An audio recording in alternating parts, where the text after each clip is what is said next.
Assalamualaikum warahmatullahi wabarakatuh. Halo semuanya. Di video kali ini kita akan membahas terkait dengan GLM kedua atau General Linear Model yang kedua berkaitan dengan ANCOVA atau Analysis of Covariance, di mana kita akan melakukan komparasi perbandingan dari beberapa means, yang mana means tersebut atau rata-rata dari grup independen tersebut ini sudah kita sesuaikan atau kita lakukan adjustment dengan melihat variabel-variabel eksternal yang sifatnya adalah uncontrolled atau yang kemudian kita sebut dengan covariat. Nah, karena melibatkan covariat, maka analisis pada GLM kedua ini kita sebut dengan istilahnya adalah ANCOVA. Kita masuk ke dalam pembahasan apa itu ANCOVA ya.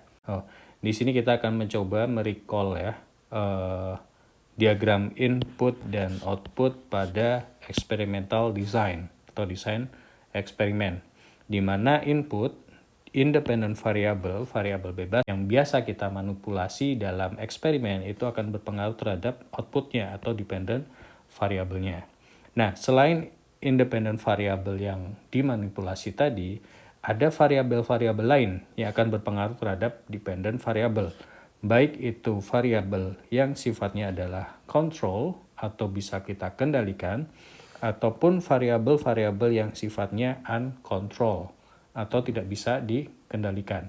Nah, variabel uncontrolled inilah yang kemudian berkontribusi pada SSR atau sum square residual atau variabilitas dari model yang tidak bisa dijelaskan.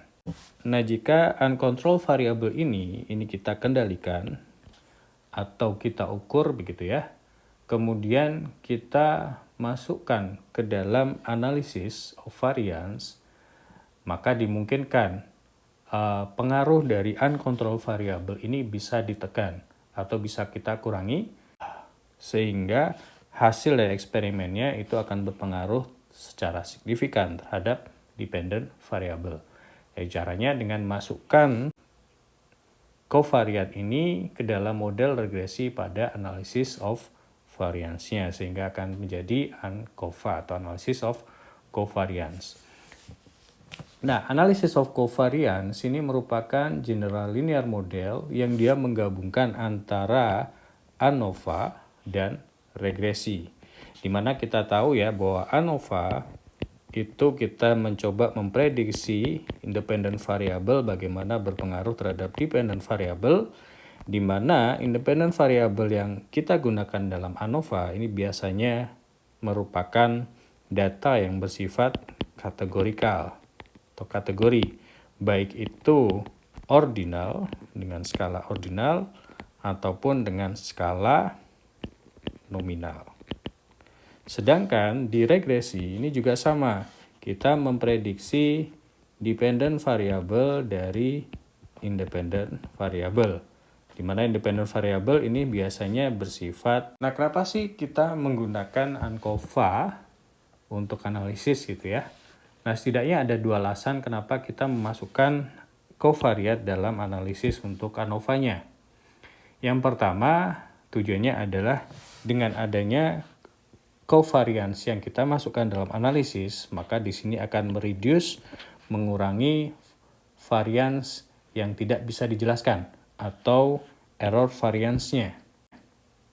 Nah, jika kita bisa menjelaskan beberapa dari unexplained variance ini melalui covariat, kemudian memungkinkan kita untuk bisa lebih akurat dalam menilai efek dari independent variable atau sum square modelnya, yang mana ini akan memberikan manfaat kedua, yaitu pengendalian eksperimen akan menghasilkan hasil yang lebih baik. Dengan mengendalikan beberapa variabel uncontrolled yang kita ketahui atau bisa terukur, maka kita bisa mendapatkan insight yang lebih besar terkait dengan efek dari independent variable atau prediktor variabelnya terhadap dependent variable, di mana salah satunya itu bisa dipengaruhi oleh covariat. Dan dengan mengontrol covariat ini, maka hasil analisis akan menjadi lebih signifikan. Kita masih ingat ya pada pertemuan sebelumnya bahwa faktoral variance yang dihasilkan dalam sebuah eksperimen itu dapat dibagi menjadi dua bagian. Yang pertama adalah varians yang dijelaskan oleh modelnya, atau varians yang dijelaskan atau mewakili efek dari eksperimental atau perlakuan, dan varians error atau variansi yang tidak dapat dijelaskan. Untuk meminimalisir yang namanya unexplained variability ini, biasanya dalam eksperimen kita mencoba melakukan pengukuran atau menambahkan variabel-variabel yang sifatnya adalah uncontrolled tadi, sehingga dia menjadi covariat, di mana covariat ini akan berbagi atau share dengan unexplained variance-nya, sehingga unexplained variance ini bisa dikurangi. Nah, dengan kata lain, covariat ini sepenuhnya nanti akan independen dari efek perlakuan dan tidak tumpang tindih dengan efek dari treatment yang kita berikan dalam eksperimen. Nah, struktur ini adalah struktur yang paling ideal ketika kita akan melakukan analysis of covariance. Namun, ada kalanya ketika kita melakukan eksperimen dan menambahkan pengukuran berkaitan dengan uncontrolled variabelnya, seringkali yang terjadi adalah covariat ini ternyata tidak hanya menjelaskan unexplained variance saja, tetapi juga beririsan dengan variance yang dijelaskan oleh modelnya atau treatmentnya. Nah, dalam situasi ini, covariat akan mengurangi secara statistik efek dari experimental condition, karena covariat ini juga menjelaskan berapa variansi yang seharusnya ini dapat diatribusikan ke eksperimen.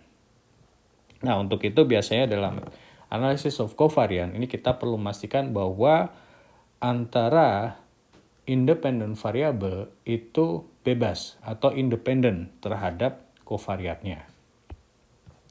Oke, kita akan mengambil contoh dengan menggunakan eksperimen yang sebelumnya kita pakai terkait dengan cat terapi kucing dari kuliah independen ANOVA yang kita bahas di beberapa pertemuan sebelumnya. Kita tambahkan pertimbangan bahwa ada possibility atau ada kemungkinan compounding variable atau faktor yang mungkin akan berpengaruh terhadap happiness yang ditimbulkan oleh treatment menggunakan kucing.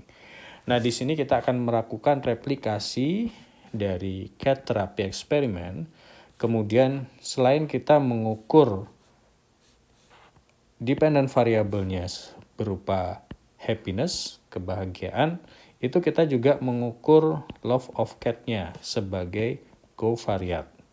Kemudian prediktornya atau independent variabelnya sama, dosis cat terapi atau durasi dari cat terapi, baik itu kontrol, tanpa terapi, 15 menit terapi, dan 30 menit terapi. Desain eksperimennya juga masih sama, independent ANOVA atau between subject experiment, dengan melibatkan 24 partisipan. 24 partisipan ini kita bagi menjadi 3 control group, 8 orang, 8 orang lagi adalah 15 menit treatment, dan sisanya 8 lagi adalah treatment selama 30 menit. Kita ukur dependent variabelnya adalah happiness, kemudian covariatnya adalah cat love. Seperti itu.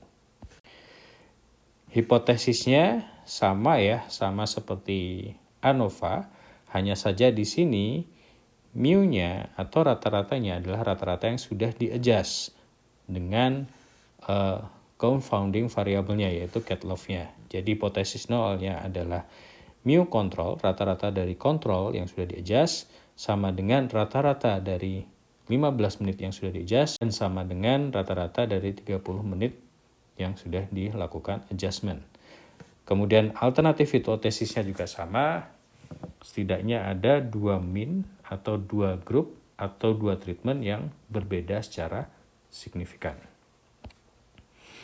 Nah, ketika covariat ini kita masukkan dalam persamaan model linear. Nah, persamaan yang sebelumnya adalah YI sama dengan B0 atau interceptnya pada saat X itu adalah 0 plus B1 XI. Nah, kemudian kita tambahkan covariance-nya adalah B2 kalikan covariant plus error. Nah, ini adalah bagaimana covariat itu nanti akan dimasukkan ke dalam model linear. Oke, kita akan menggunakan software JASP atau JASP untuk analisis dari ANCOVA-nya. Nah, pertama kita masukkan datanya ke dalam Microsoft Excel. Kita buat setiap variabelnya dalam satu kolom. Variabel pertama adalah partisipannya 1 sampai 24. Kemudian kolom kedua ini adalah treatment. Kita buat ada 3 treatment, kontrol sebanyak 8 partisipan, 15 menit sebanyak 8 partisipan, kemudian sisanya 8 orang adalah masuk ke kelompok dengan treatment 30 menit. Nah, kemudian untuk dependent variabelnya kita masukkan dalam kolom C, sama masing-masing seperti ini ya.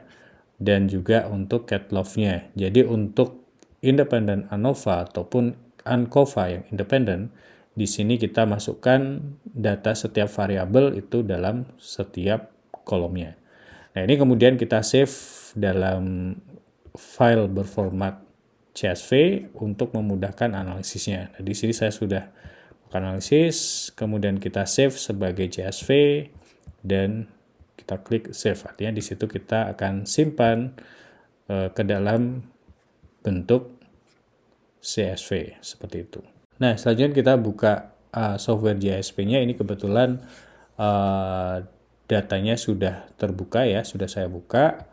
Ini teman-teman bisa ambil dari menu hamburgernya yang ada di sebelah kiri.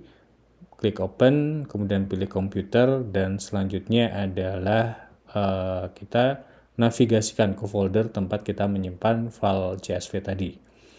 Misalkan seperti ini, kita buka data ANCOVA ya. Klik open, nanti akan terbuka seperti ini. Oke, ini analisis yang baru.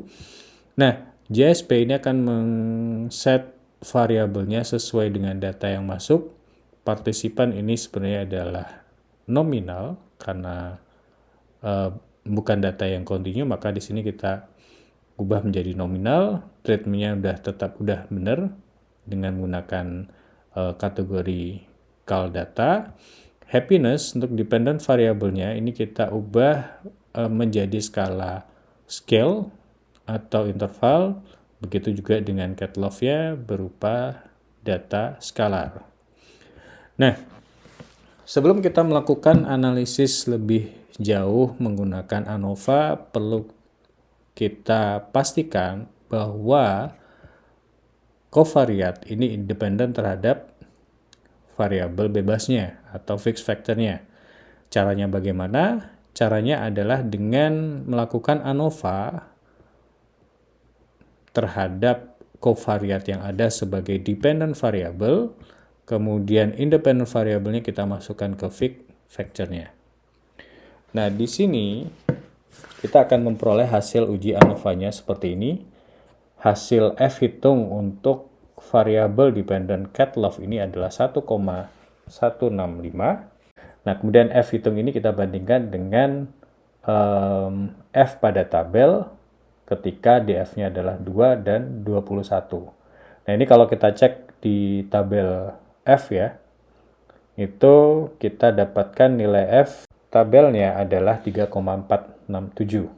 Sementara nilai F hitungnya adalah 1,165.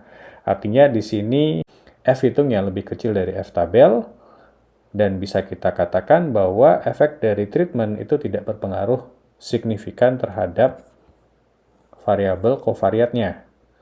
Yang artinya kita bisa simpulkan bahwa covariat ini, cat love ini, dia independen terhadap treatmentnya, sehingga bisa kita lakukan analysis of covariant.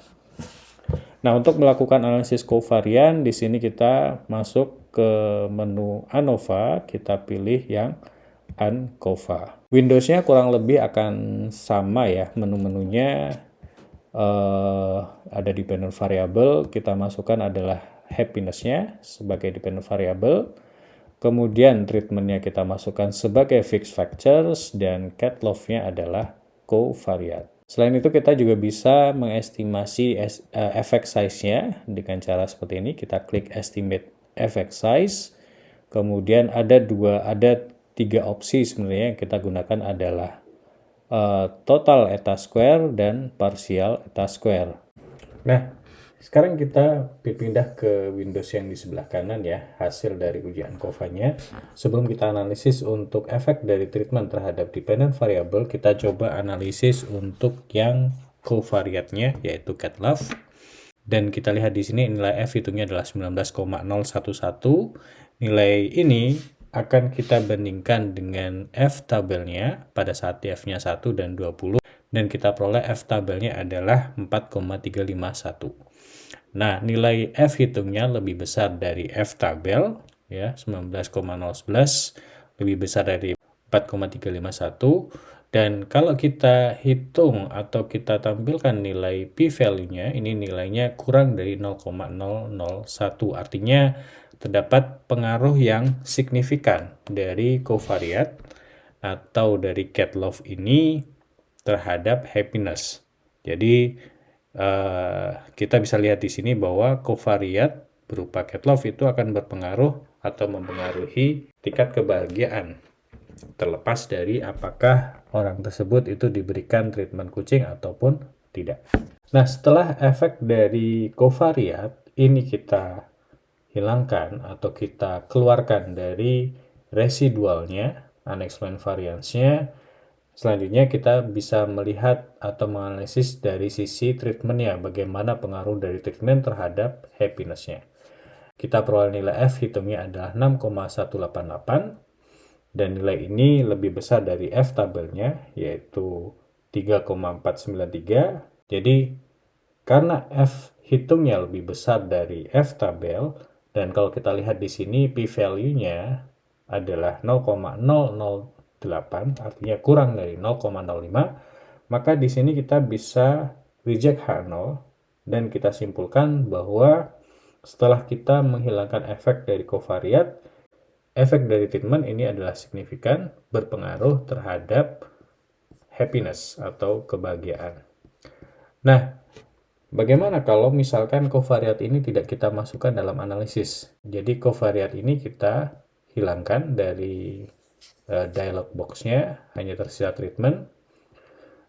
Ternyata hasil dari uji ANOVA-nya ini F hitungnya adalah 2,461.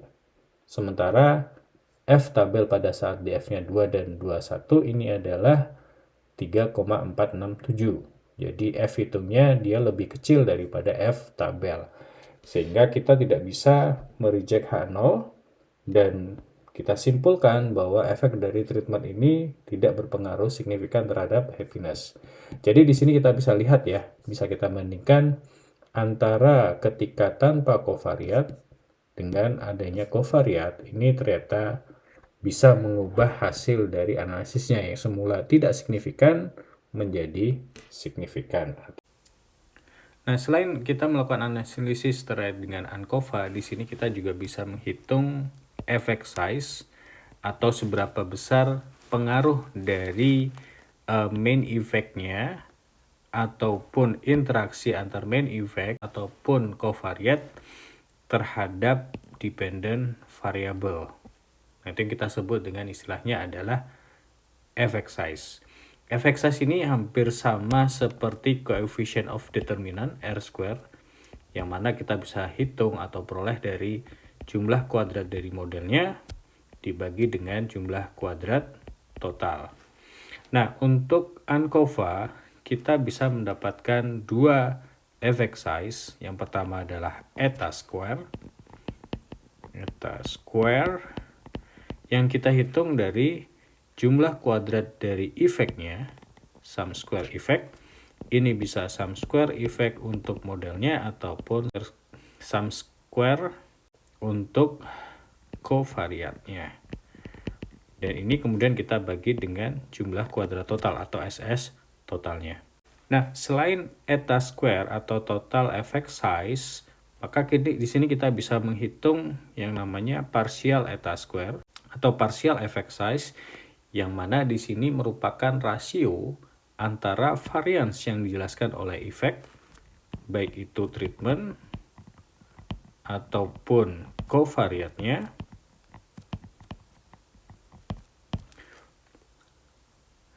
dibagi dengan jumlah antara sum square effect plus sum square residualnya. Jadi misal kita punya sum square untuk treatment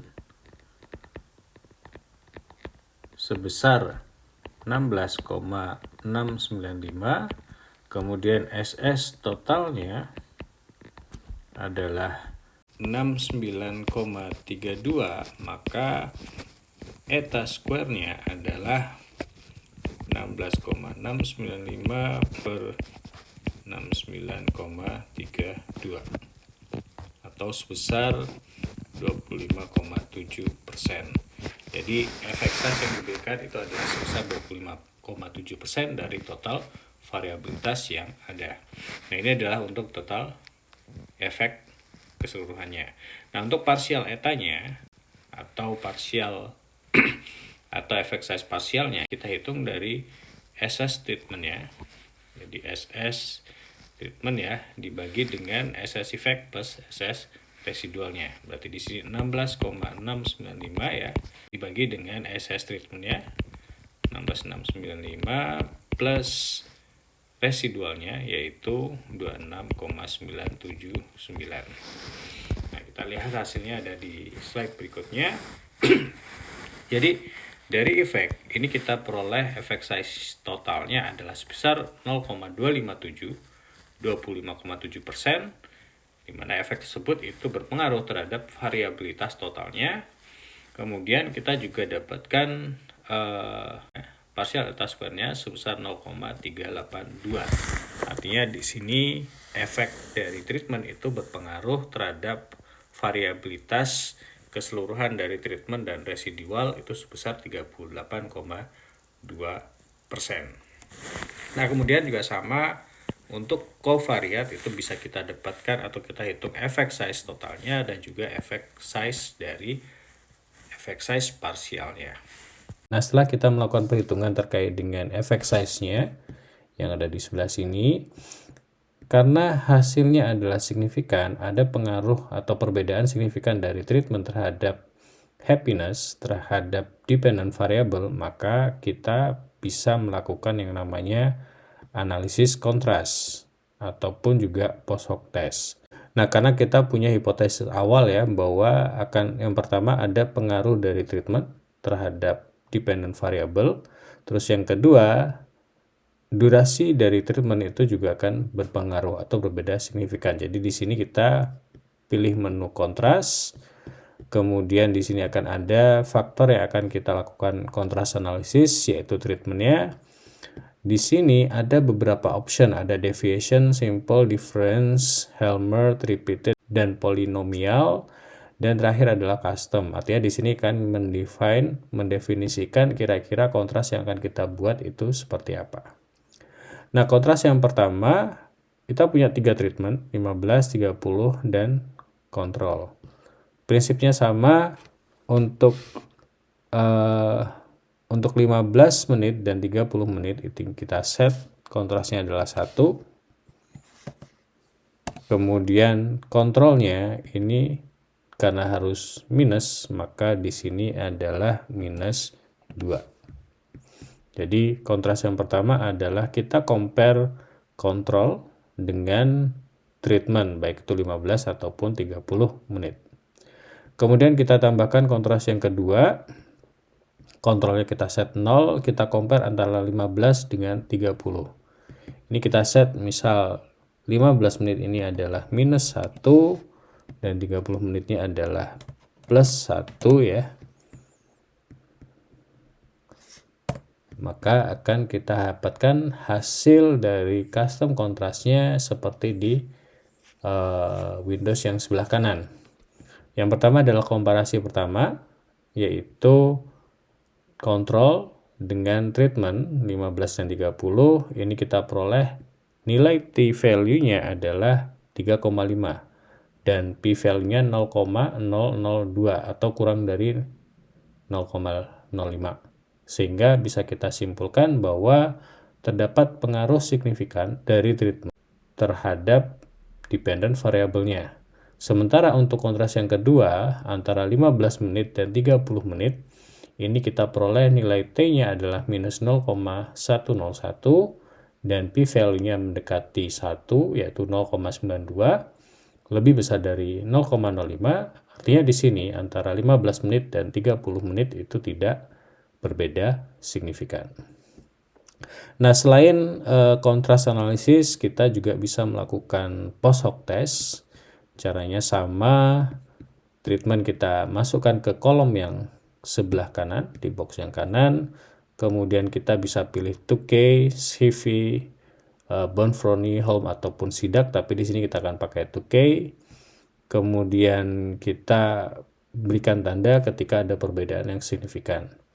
Nah, hasil dari post hoc itu kita peroleh pertama antara 15 menit dengan 30 menit ini tidak jauh berbeda signifikan karena p-value-nya adalah 0,994, lebih besar dari 0,05. Tapi antara kontrol dengan 15 menit ini t-value-nya adalah 3,144 dan p-value-nya adalah 0,014. Dan dia kurang dari 0,05 sehingga ada perbedaan signifikan. Ada pengaruh dari durasi 15 menit terhadap tingkat happiness-nya.